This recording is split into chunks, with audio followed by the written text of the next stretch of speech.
Charlie's the world champion of the pre-bed nap. Yeah. Honestly, I am. I call it a little nappetizer, which is a 1 to 2 hour nap at 7 p.m. before or I something. then go to bed at 7 p.m. A little nappetizer. So normally after I've had a big Sunday lunch, and then I'll have a 2 hour nap after my Sunday lunch and then go to bed. Yeah. Not medically recommended, obviously. I mean, people often say to me, is it bad to do this before bed? Is it bad to do that? If you sleep well, then no. If you sleep well and you enjoy it, then you do whatever works for you. Yeah. There is no hard and fast rules in terms of what people relate to good sleep and what they don't. So yeah, if you can get away with a nice afternoon siesta on a Sunday, then yeah, go for it.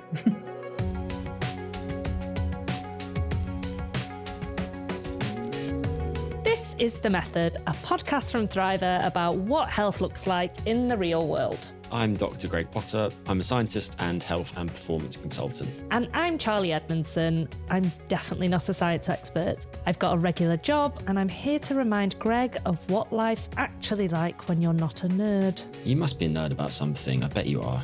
On this show, we'll work out some sustainable changes to your routine that are actually going to make a difference to your health. And to do that, we have a simple 3-step method. With the help of an expert, we first unpack the science behind one key health question.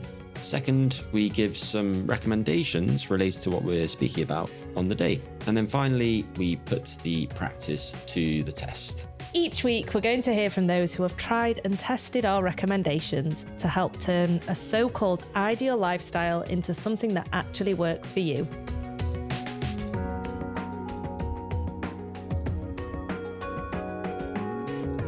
Well, again, another one of your favourite topic, although I don't think it is your favourite topic. They're all my favourite subjects. Well, I always say that this one is your favourite. Sleep. You love sleep. Sleep is really interesting. I do love sleep. You love it. Everything about it. So enigmatic. I don't even know what that word means.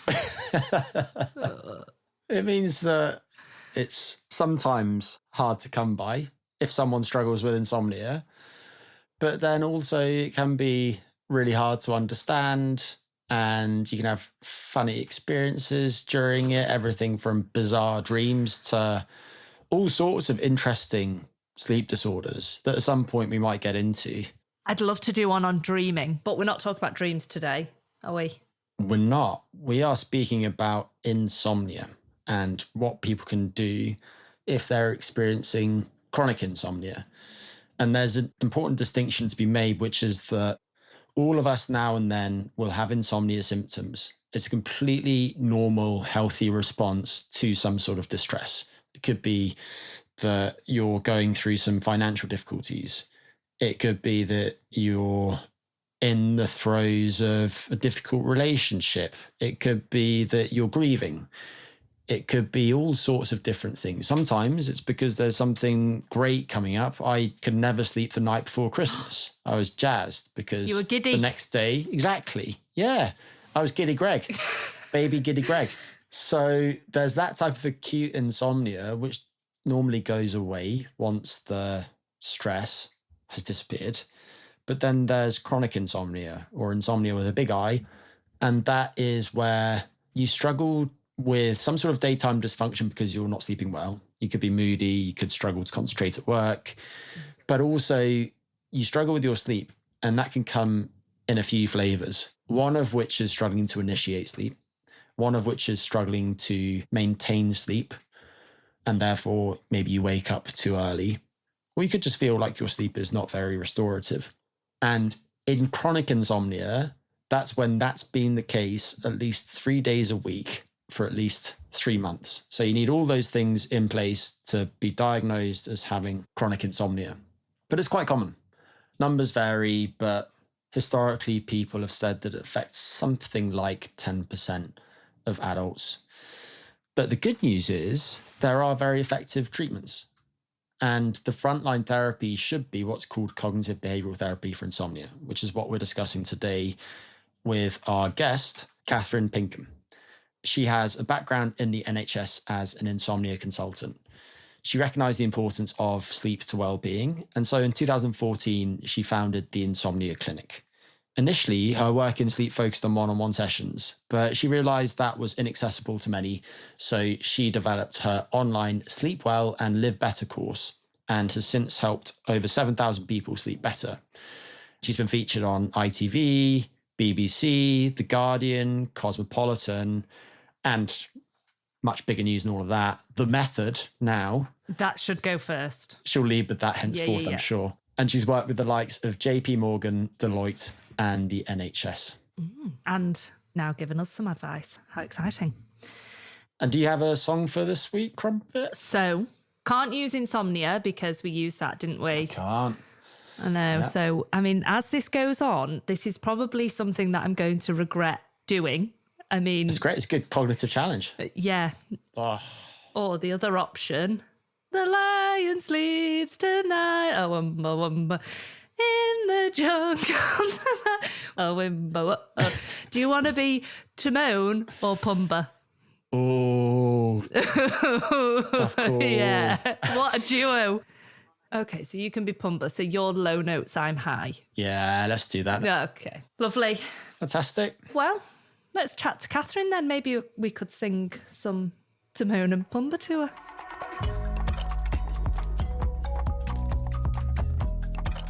Kathryn, thanks so much for joining us. Hi, thank you for having me.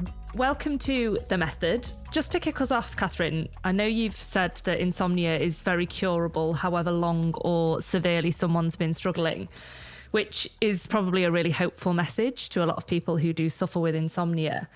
Could you just talk us through what gives you that confidence to say that, you know, it is curable?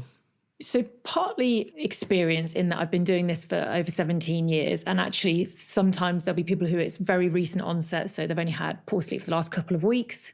It can take them longer to fix the issue. There can be people who've had the issue for 20 years, taken sleeping tablets for a long time, and they get better really quickly. So the key point around insomnia is that the trigger and the length of time doesn't decide how well you respond to treatment, because what we're looking at is what's keeping the pattern going, not what started it in the first place. So even if you've had poor sleep for sort of, you know, as many years as you can remember, it doesn't mean that you can't improve it. It just means that you're stuck in a new pattern and a cycle that is going to continue going until you break it. We're going to get into the science of insomnia now. To begin, Kathryn, let's start with how sleep is regulated.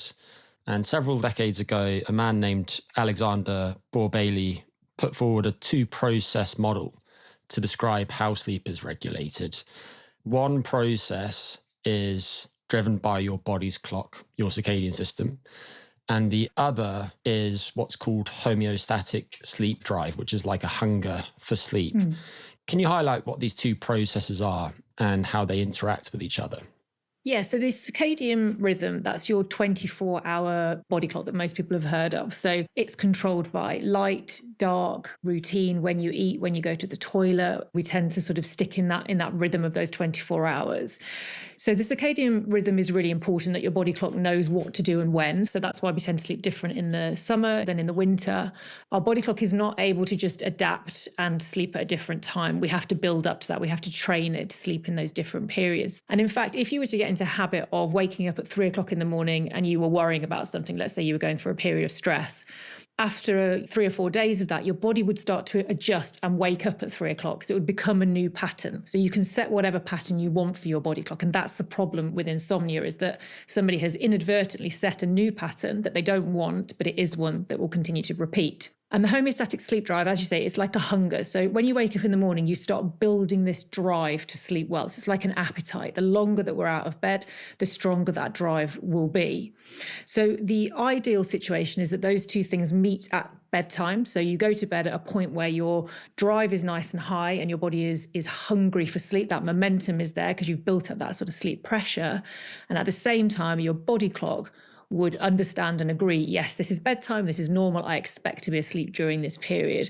And when those two things are working well together, that's when our sleep quality will be really good. We will fall asleep pretty quickly. We should be able to sleep through the night and we would get the quality that we'd be wanting. That's how they work together.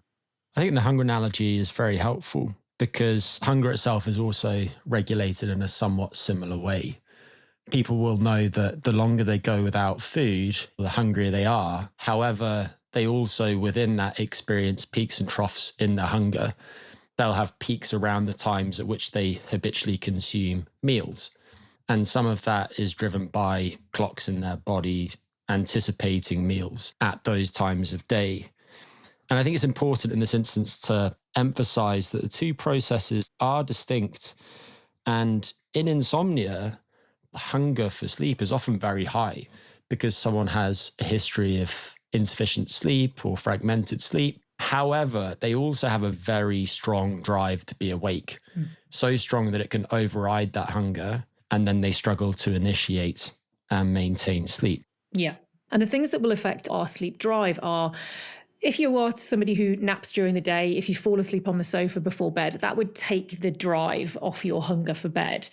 But as you said, Greg, sometimes people's drive is really high and they say, I know I'm exhausted. I haven't slept for hours and hours. I had a terrible night the last 2 nights. I know I'm tired, but I still can't sleep.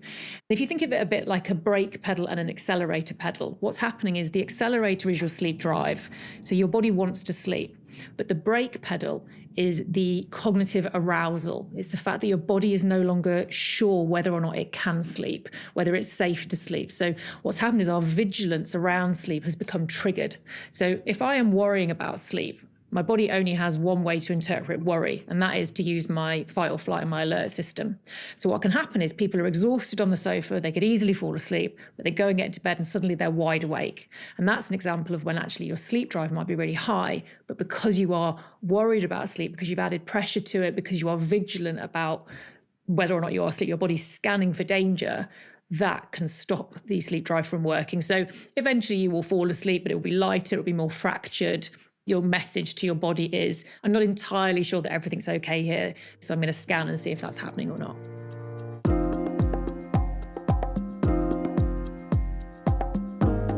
Okay, loads of science chat there. So let me make sure we're all on the same page about this. Essentially, to get a good night's sleep, you need 2 key ingredients. First, get your body clock in a good place. You're like a baby that needs a routine. Meals at regular intervals, consistent sleep aligned with daytime and nighttime. I joke. But basically, your body does keep track of time. This is why sometimes you wake up 1 minute before your alarm. You've got a big master clock in your brain that regulates lots of other small clocks in your body. It's a really complex machine. Now, say you have a job where you work night shifts, or you've been traveling all over the world like Dr. P and you're super jet lagged. That's going to disrupt your circadian rhythm and directly impact the quality of your sleep. So, first ingredient for good sleep, keeping everything in sync. The second thing you need is a hunger for sleep.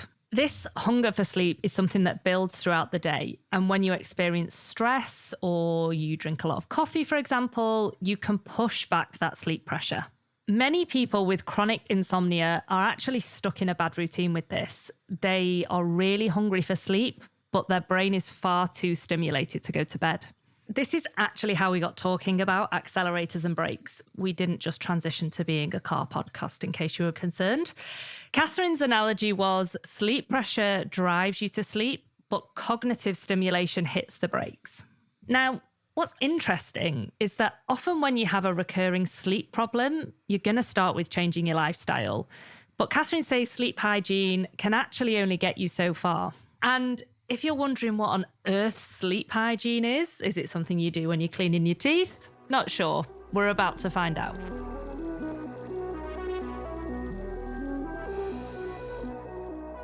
Sleep hygiene is things like cutting down on screen time, cutting down on caffeine, reducing alcohol, making sure you have a wind down routine.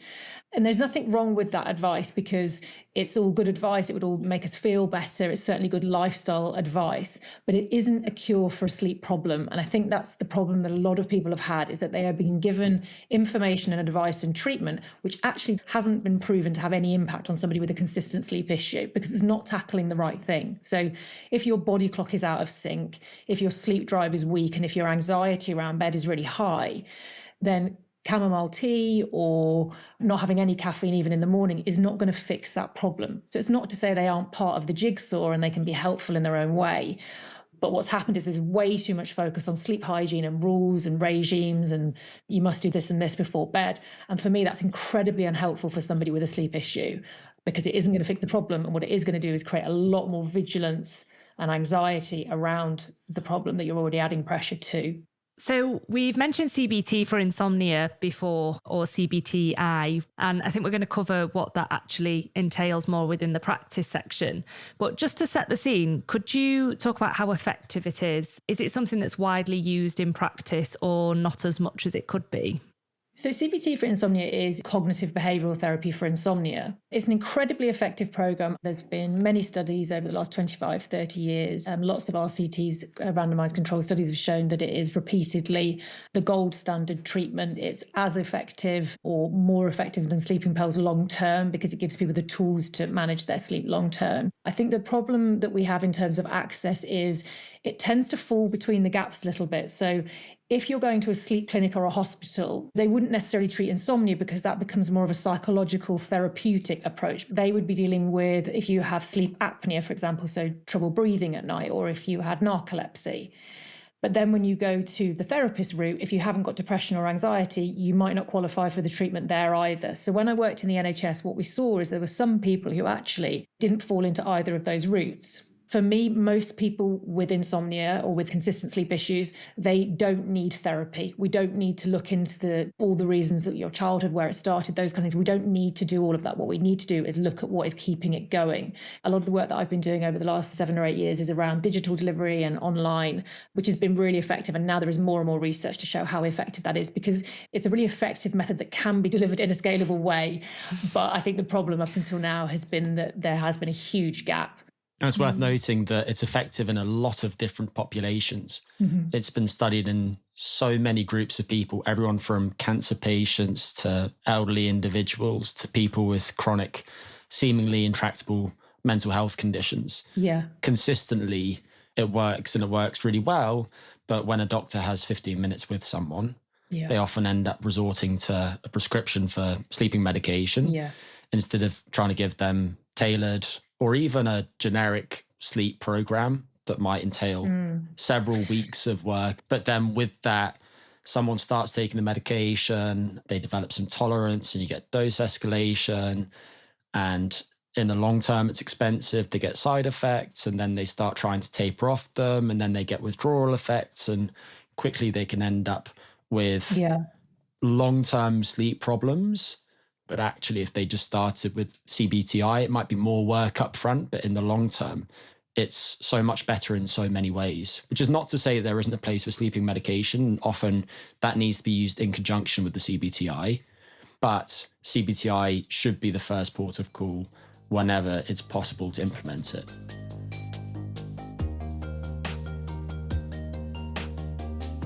So moving now to the practice section, in which we focus on what listeners can try if they're struggling with insomnia and would like to start sleeping better. Let's drill into those components of CBT-I. What does CBT-I actually involve? And when you're working with someone, either one-on-one or within your course, Kathryn, where do you start? So I think the best place to start is education around what actually controls our sleep. So what are the things that are important? So we've talked about the sleep drive is really important. So we have to be hungry enough for sleep at the right time. We've talked about the body clock and how we can't just alter it whenever we want to. We have to train it to do the right thing.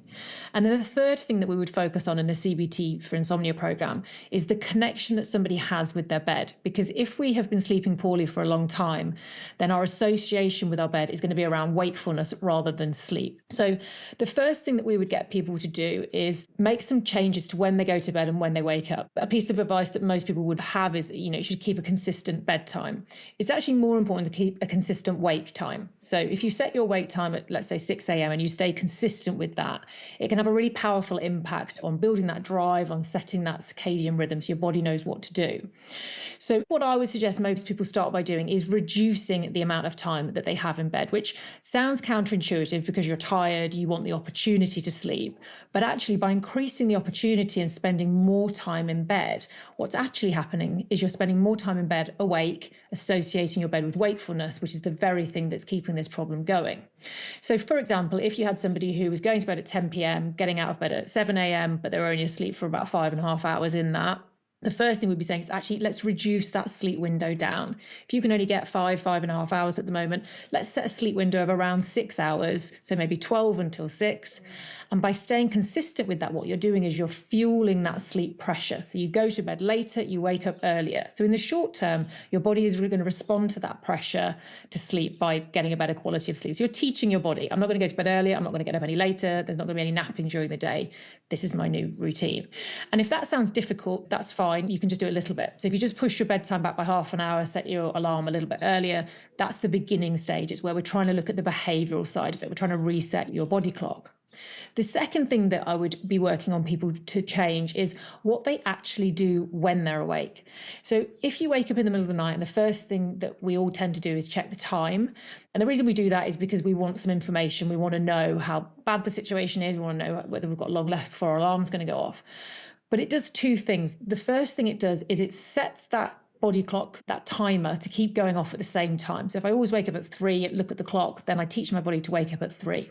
So checking the time cements that routine. But what it also does is it triggers vigilance. So if I check the time, I'm usually not going to be happy. So I've not had enough sleep, or I've not got enough time left to sleep.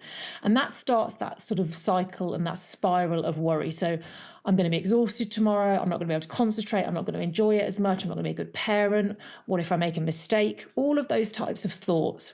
And what happens is when we have those thoughts is they trigger that inner fight or flight, that survival mechanism that we need. But as soon as that's been triggered, it's going to be really difficult to get back to sleep. So helping people to understand, actually, if you are wide awake in the middle of the night, if you cannot get back to sleep and you're wound up and you're frustrated, the best thing that you can do is just leave the bedroom altogether. So again, sounds counterintuitive, because I don't know about you guys, but I know when I was younger, my mum would say, well, at least you're resting. My nana used to say resting is as good as sleeping. Yeah, so did my mum. Is it? And that would, there would be some benefit to resting, but it isn't the same as sleep. And also, most people in the middle of the night aren't feeling restful. They're feeling wound up and anxious and hot and sweaty and annoyed. So instead, what's better is just leave the bedroom, break that connection between trying to sleep. Because when we want to improve our sleep, what we don't need to do is focus on trying harder. What we need to do is remove the thing that's keeping us awake. So leave the bedroom, go downstairs, read a book, watch some TV, just break that emotional connection and that cycle that you're in there. And then when you feel sleepy, you go back to bed. And whatever happens, you still go up with your alarm the next morning and you carry on building that sleep momentum. So those are the sort of the behavioural elements of the programme. And then thirdly, what we encourage people to do is look at our association and our relationship with bed. So poor sleepers tend to have a very specific way of how they talk about and think about sleep. They can be really negative. I never sleep well. I always feel tired. I never get any good quality sleep. I can't cope the next day. The language is usually fairly catastrophic, and that's because how they feel about it. And that's not wrong, but it is important to understand that if you are telling your body that something is catastrophic and the consequences are really negative, then your body has to respond with fight or flight. It's our survival mechanism. It has to do it. I'm left with all the adrenaline, but I have nothing that I can really do. I can't try any harder because that's not going to work. So that's when people get stuck in this cycle of the harder we try, the more alert our body becomes, the more exhausted we are during the day, and the harder we try the next day. I think that aspect of insomnia is actually quite hard to deal with when you're feeling anxious or distressed. It's quite hard to shake that feeling, especially trying to deal with that at night. Do you have any advice on how to switch our emotional response? So first thing I would recommend to anybody who suffers with any sort of stress and anxiety or has any sleep issues is to make time during the day to actually sit and process thoughts and feelings.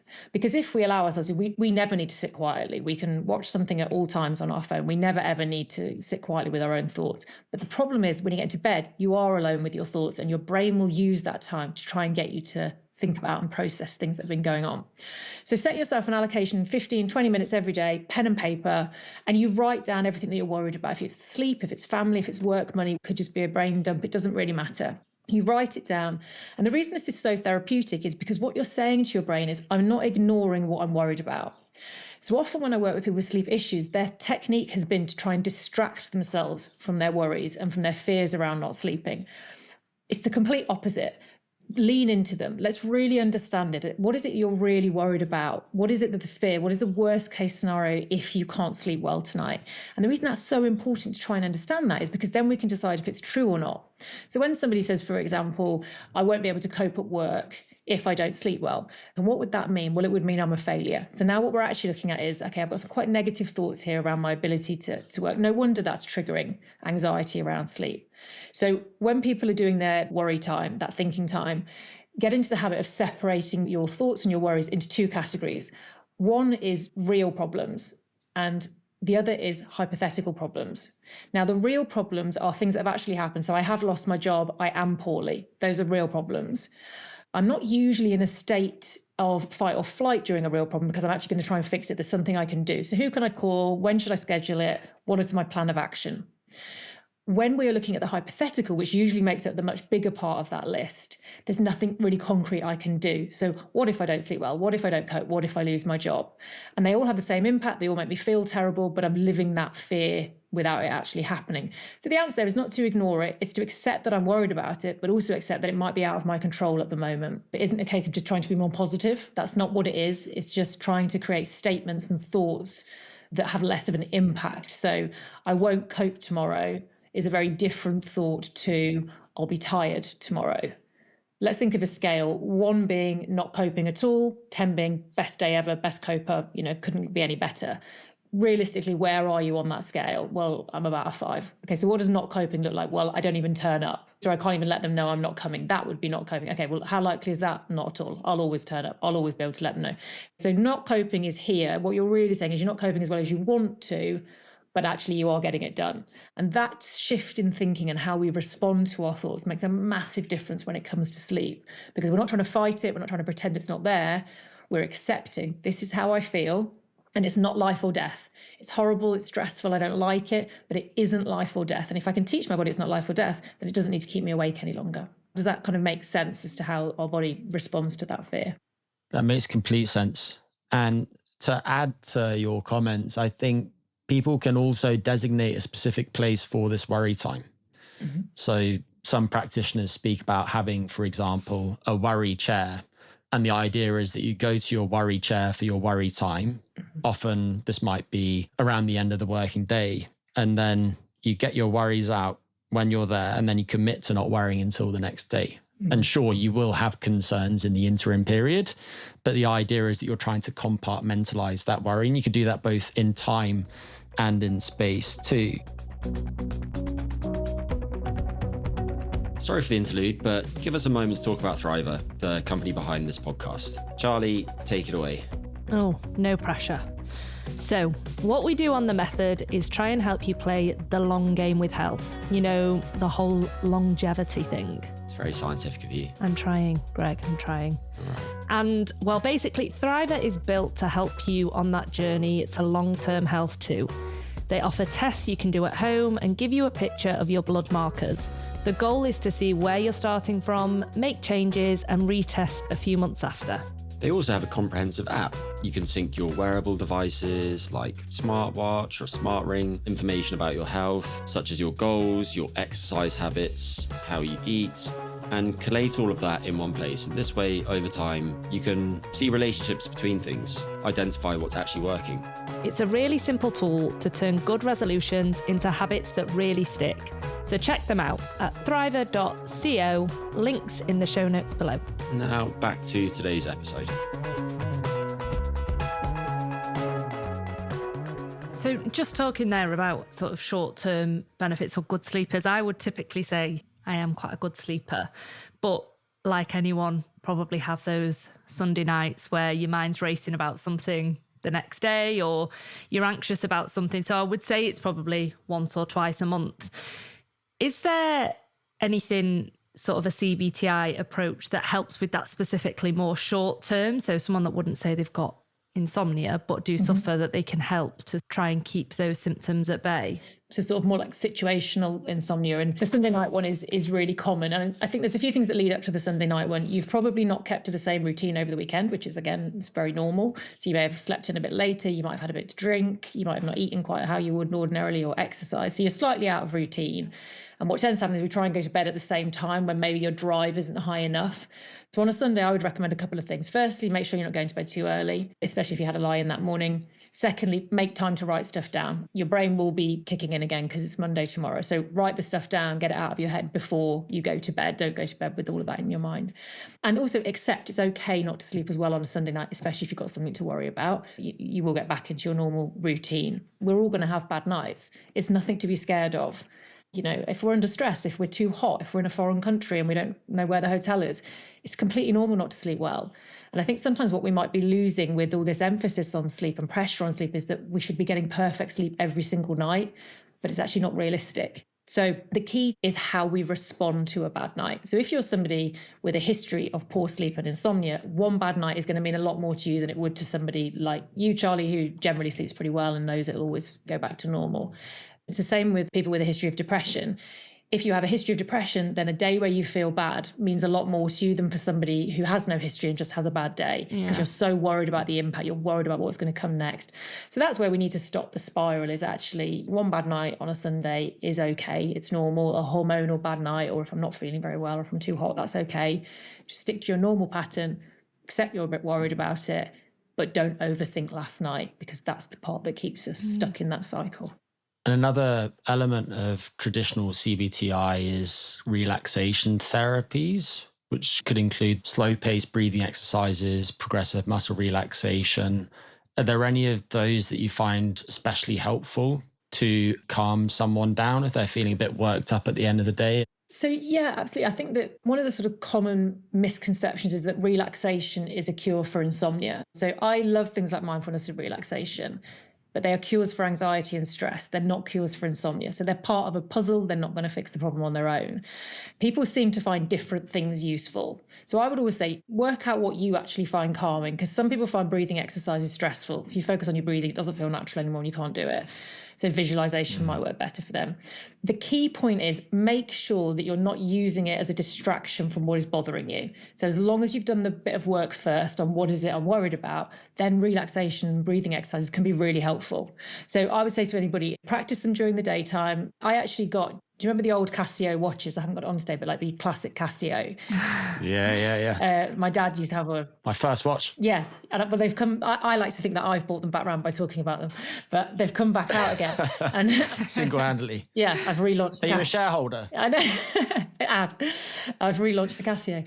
No, they have this facility where every hour it can beep. When I was going through a time of stress, I used that facility so that every hour I remembered to sort of breathe, ground yourself. What can you see? What can you smell? What can you hear? And I found that really useful. So find something that works for you, that reminds you to sort of be present and be grounded. But as long as we're not using it to ignore what we're worried about. I love your answer, but I'm not going to add to it this time. No, stop. He'll probably voice note something in. He wants to add in.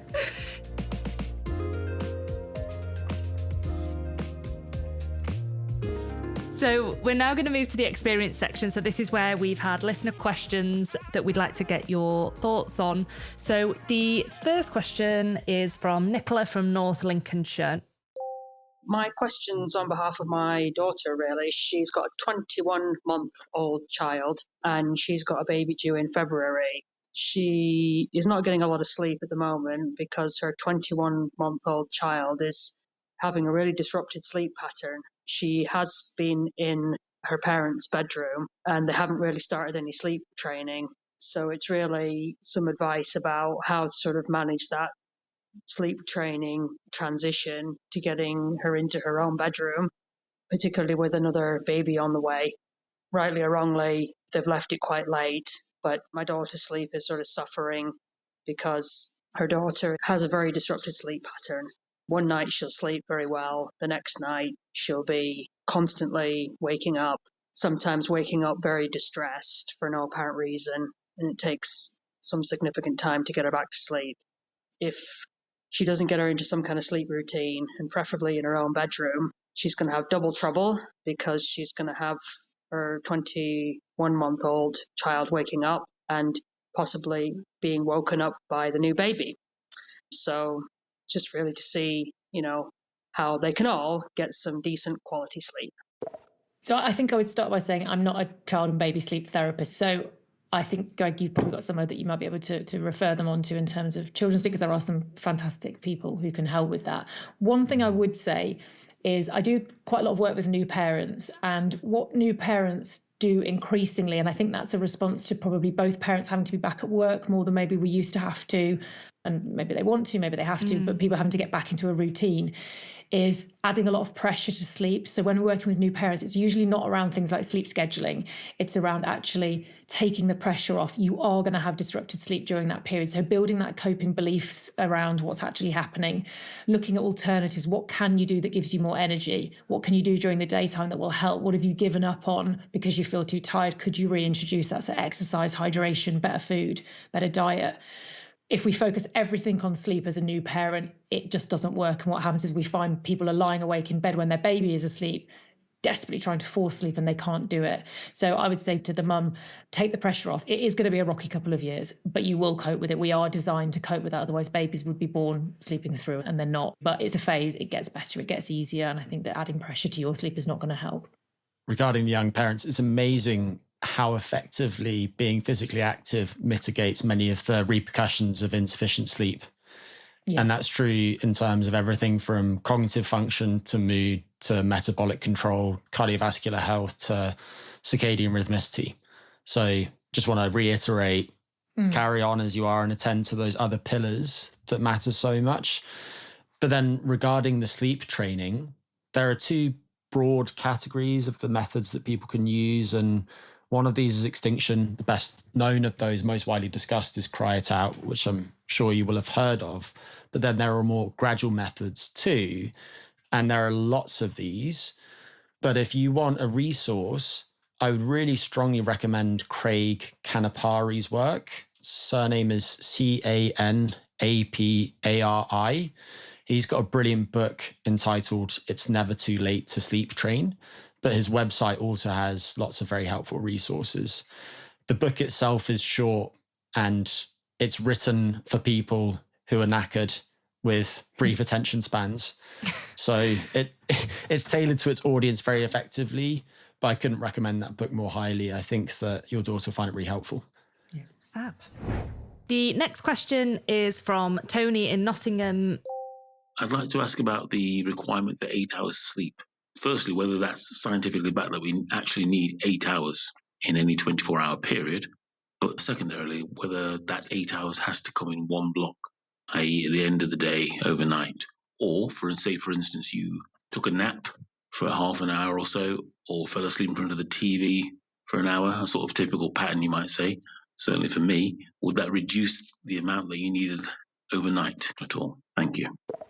I think I would start by saying everybody has different sleep needs, and we have different sleep needs depending on what stage of life we're at and what age we are.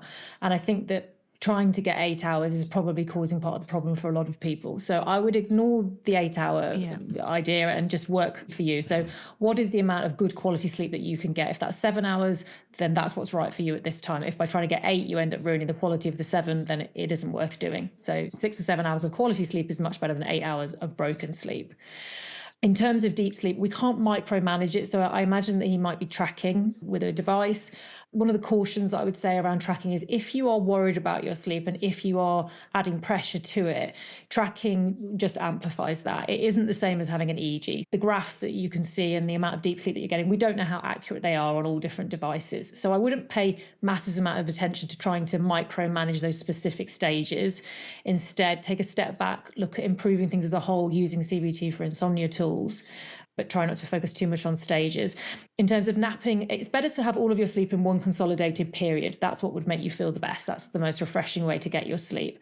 The downside to napping is what you might find is that if you take a nap, you are going to end up with less quality sleep at nighttime because you've taken the edge off that sleep drive. So ideally save up all of your sleep for the time that you can get it. If you can, that would be the optimum way to get your sleep. Napping is contraindicated in insomnia in particular because you can sate a lot of that hunger for sleep that's accumulated during prior wakefulness and then lengthen the amount of time that it takes you to fall asleep and reduce the depth of your sleep too by having that nap. But there are some instances in which napping is really helpful. It can be critical for safety. And also you can have biphasic sleep like that where you have a main bout of sleep at night and then a regular nap in the middle of the day and be perfectly healthy. We see that in siesta cultures. So if your sleep quality at night is fine, but you don't get quite enough, and you can make up some added time in the middle of your day, and that works in the context of your schedule, then that's fine if your sleep quality is sufficient. It's just another option. So I just want to add that, because I don't want to make it out as if no one should be napping. It's just that there are some instances where it's a bad idea and other instances where it can actually work quite well for someone. And a nap is proven to, if you need one, let's say you're a new parent, for example, or your work means that you're not able to get enough sleep because the times don't work out, then naps can be really useful. And as long as we don't do them too close to bedtime, so not too late in the afternoon, and they don't go on for too long, so under 25 minutes, then it can be a really effective way of actually just giving you an energy boost to get you through until bedtime. So I agree, sometimes naps can be really useful in certain circumstances. Generally, if you're suffering from insomnia, we want to avoid them too close to bedtime. But if you're sleep deprived for other reasons, then yeah, a nap can be great. I love a nap. So the last question that we have, no name, anonymous. My daughter is 8 years old, and for a few years now, she has naturally not been sleepy in the evening, despite from birth me learning about circadian rhythms, sleep hygiene, and various things. And yet she still struggles to naturally feel tired and fall asleep in the evening. We do allow her to have naturally slightly later bedtime, to journal, to draw, to come down for hot milk or something. However, she just simply doesn't get enough sleep because she naturally doesn't fall asleep until between 10 and 12 p.m, but always has to get up at 7 a.m. for school. We don't put much pressure on it, but I'm interested to know what you suggest in this situation. So that sounds to me like her sort of natural circadian tendency is she's more of an owl. And I think it is really important to try and work with your natural rhythm. So if you're somebody who just doesn't feel tired until midnight, there isn't any point in going to bed at 10 p.m. You're probably not going to be able to fall asleep. In the same way that if you're just not an early riser, then it's always going to be harder for you to get up earlier. So I would really encourage people to work with their circadian rhythm. One thing she could try is using one of the lights in the morning, the SAD lamps that act like daylight. So opening the blinds really early, it's easier in the summer, but in the winter, certainly using a SAD lamp, because what that can do is just help bring your circadian rhythm forward a bit so that she's starting that sleep drive a little bit earlier. She did say they weren't adding much pressure to it. I suppose that was my only other thought, is that, are you adding pressure to it? Has it become an issue? Is it something that maybe the evening is becoming about whether or not she can fall asleep, and therefore just trying to take that pressure off? As long as the quality of the sleep that she's getting is still good, then that's okay. And I would try the lamp in the morning to wake up with. But I think certainly you're doing the right thing by not making her go to bed earlier, because that at the moment wouldn't be the right answer. It would just create more time associating her bed with wakefulness. As Kathryn said earlier, the most important time cue for the master clock in the brain is patterns of light exposure. And if she can get outside into daylight within the first couple of hours of waking, then the intensity of the light that she'll get outside, assuming that she's not wearing a cap or sunglasses or anything, is a lot higher than what she would get even from one of those light therapy lamps. So being outside would be preferable. For how long? Probably at least half an hour. It wouldn't need to be half an hour outside. But if she was using that light therapy lamp, ideally it might be half an hour. Get a therapy lamp that has an intensity of at least 5,000 lux, but nowadays most of the ones made by brands emit 10,000 lux at a certain distance. And you want it just slightly at an angle, out to the side, within a meter of where you're sat. If she's inside and you don't have one of those, then have her sit by windows if the sun is out. And then at the other side of the day, certainly minimize the amount of bright light that she's exposed to in the 3 hours or so before her target bedtime. And that doesn't mean that you need to be overly neurotic, but if you have quite white looking light bulbs or even bluish or greenish ones, you might consider changing some of those, but probably preferably keep the light nice and dim in the hours before bed. There have been some experiments where adolescents have been given glasses that actually directly emit light into the eye in the morning, and then have people use blue blocking glasses late in the day. If that's workable for her, that could be a next step. If you wanted something that's a little bit more intense, but she might be averse to that. And then in the future, you could also consider taking melatonin at a certain point, but that would be way down the line when you've exhausted other options. Try the other things first. It's just something to keep in your back pocket. Thanks. That's all the listener questions this week. So, Kathryn, thank you so much for your time today. We've really enjoyed speaking with you. To finish, if you could have listeners hold on to one thing from today's conversation, what would you want that one thing to be? It would be that if you have poor sleep, what you need to focus on is not the sleep, but it's what's stopping the sleep. So really get an understanding of actually what is getting in the way of you being able to sleep and focus on that as the treatment rather than looking at buying or trying quick hacks and overnight fixes, because what will happen is placebo effect can be powerful. You might believe them for a while, but ultimately you're not really changing anything that's keeping it going. So I hope that it's given people confidence that however bad your sleep is, there are still changes that you can make. There is something that you can do and it will be helpful regardless of how you've got here or how long you've been here. We just need to focus on the right part, which is what's keeping you awake, not trying to force the sleep. Brilliant, thank you. And where can people find you, Kathryn? Your clinic or the Sleep Well and Live Better course? So the Sleep Well, Live Better programme is available at the Insomnia Clinic, which is www.theinsomniaclinic.co.uk. I've also got a free webinar and lots of free advice on there as well. And then the full programme is where you can work with me to get my support to work through all those different steps, the step-by-step process that the CBT-I programme can help you to improve your quality of sleep, falling asleep, waking up in the middle of the night, those common, consistent issues that people are struggling with. We also have a menopause course as well. So if you have noticed that your sleep has got a lot worse during menopause, you're certainly not alone. It's one of the biggest issues that women have. And I have been working the last few years focusing on that. And it's been some really interesting work and some really effective tools and some good outcomes with that as well. So if that, again, is a trigger, it doesn't matter that was the trigger. It doesn't mean that you can't still improve the sleep. It just means we need to adapt and work with the fact that your hormones are going to interfere. Fantastic. Great. Thanks so much, Kathryn. Thank you. Thank you. Thank you. Crumpet, what are your key takeaways today? I thought the worry chair was quite cute. I've literally wrote worry chair - cute on my notes. I like that idea though, that you're almost putting time aside to say, I know I'm going to be worried about this and I'm going to do the worrying now and then leave it there. I think I'd probably have quite an aversion to said chair though in the future if I had a very spilt piece of furniture. My other takeaway actually from this week was consistent wake time, not bedtime. I always thought it was bedtime. Yeah. It's a really important point because a lot of people focus on bedtime. Yeah. And you might occasionally hear an influencer or a scientist influencer say something like, oh, you should set an alarm for bedtime. And it sounds like an interesting novel tip, but it's not very helpful because the issue is that you're not going to be sleepy at precisely the same time each day. And in insomnia, it's really important to only go to bed when you're actually sleepy. And interestingly, when using bedtime restriction therapy, the way that you enact it is to delay time to bed, but maintain a similar rise time, as opposed to going to bed at the same time as previously, but waking up earlier. What are your takeaways from this week?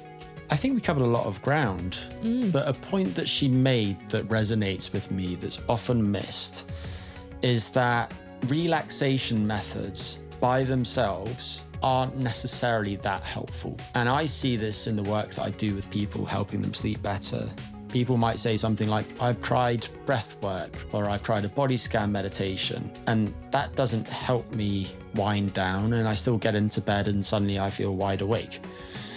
And that's because they haven't tried to address the source of the stress. And that's better addressed through things like that worry time, where you might do some brainstorming related to how to alleviate that stress. Well, I think that's all for this week. Are you ready to go to sleep now? Ready. I'm going to go and sit in my worry chair for a bit. And then go to bed? No, sadly not. Middle of the day, although I could sleep anywhere, anytime. I know that's probably going to... Anyone listening to this with insomnia is now going to stick a pin in the voodoo doll, but I'm really sorry. Well, pleasure as always, Dr. P. Lovely to see your face. Likewise. Bye. Cheers, Crumpet. Thanks and bye. You've been listening to The Method, Health in the Real World, a podcast brought to you by Thriver. If you don't know about Thriver, it's a health tracking platform that helps you see where your health is heading and what to work on, as well as how to do it. They use painless at-home blood testing to look inside your body and see what's going on. Your tests are analysed by accredited labs, and based on the results, which are reviewed by doctors, you get personalised guidance from real people. People use Thriver like a compass, testing every few months to help steer their health to where they'd like it to be.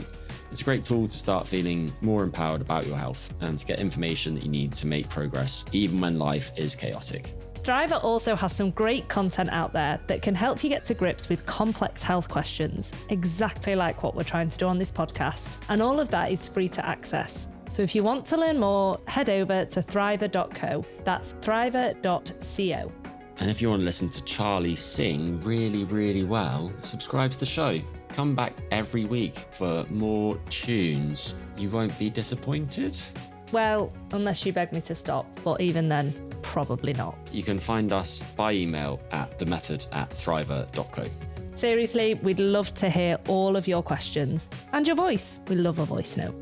Special thanks to the Thriver team and to Lower Street for helping us bring the show to life. Content direction by Rich Cousins, Hamish Grierson, Tamar Loach, Vishal Shah and Katie Yockey.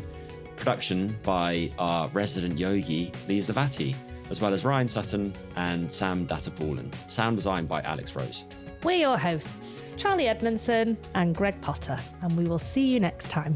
Thanks and bye.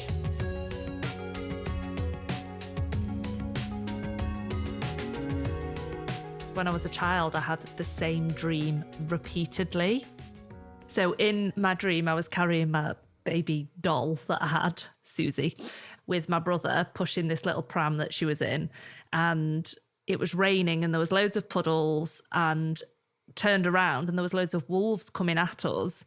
And my brother was like, you're going to have to run because we need to get away from the wolves. And I was running on this like trail, trying to push this little pram with my baby bobbing around. And I was in like 4 or something. And then my brother picked me up and he said, the only way you can get away from the wolves is to laugh at them so they don't think that you're scared. So I was trying to laugh and cry at the same time, and these wolves were chasing us. And that's when I woke up. So I never know the cause. But I'm really glad that I've just shared that childhood trauma with everyone on the pod. Does it feel therapeutic? Well, actually, it's made me a bit hot remembering how scary it was.